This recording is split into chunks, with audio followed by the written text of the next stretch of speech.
He was called son. He was called grandson. He was called nephew.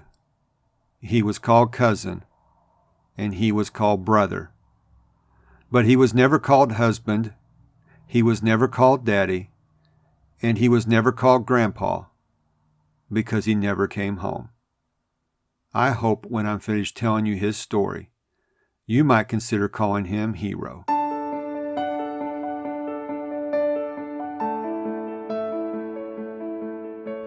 Will my adopted child be okay? What will their future look like? Where did I go wrong? Hi neighbor, I'm Tim, an adoptive parent and adoption mentor. If you're a struggling adoptive parent searching for answers in your parenting journey, you're in the right place. I teach Christian adoptive parents how to be okay, even if their kids aren't, by anchoring them in biblical principles. Anchors of hope and healing are on the way.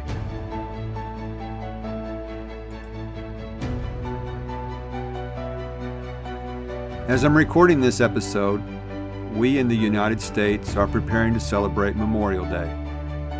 Memorial Day is a federal holiday for honoring and mourning the U.S. military personnel who have died while serving in the United States Armed Forces. On this day, I'm thinking about a person who I only knew from a picture on a wall. When I was a little boy, my Aunt Ruth lived next door to us. I would go to visit her and sit on her couch and talk.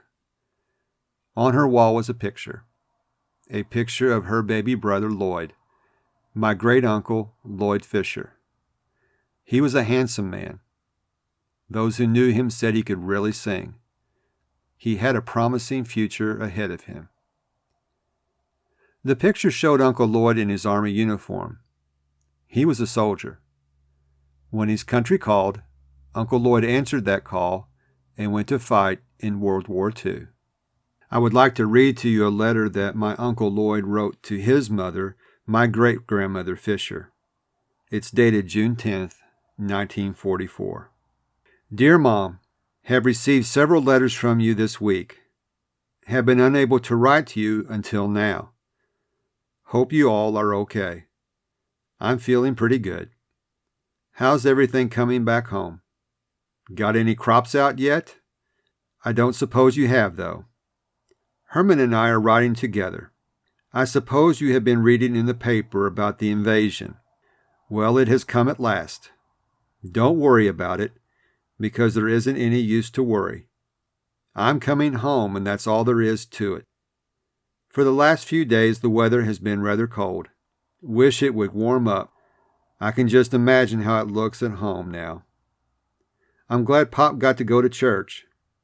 What did he say about it? I wish I could have been there. Not much else to say, only keep the letters coming. They sure cheer me up. Tell everyone hello.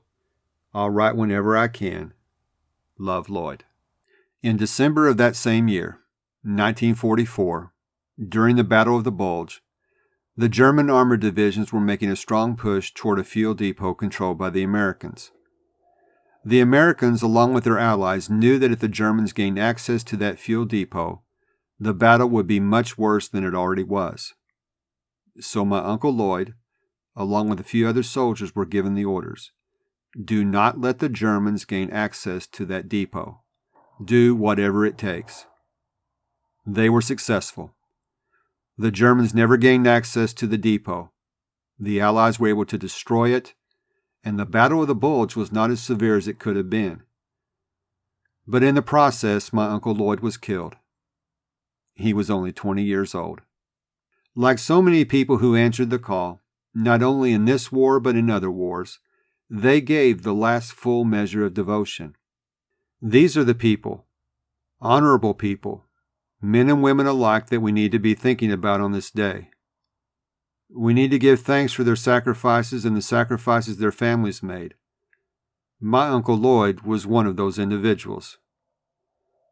He never got to go on picnics on this day with his family and friends because he never came home.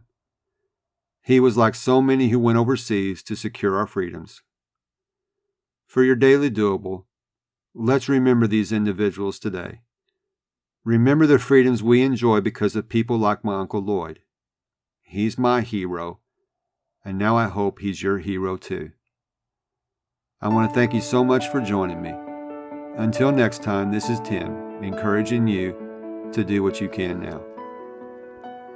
I hope today's episode encouraged you to face the storms in your parenting journey with courage and confidence. If so, would you please share this episode with another adoptive parent? It would also bless me in the mission of this podcast if you would take a couple of minutes and leave a review for the show on Apple Podcast. Until next time, this is Tim, encouraging you to do what you can now.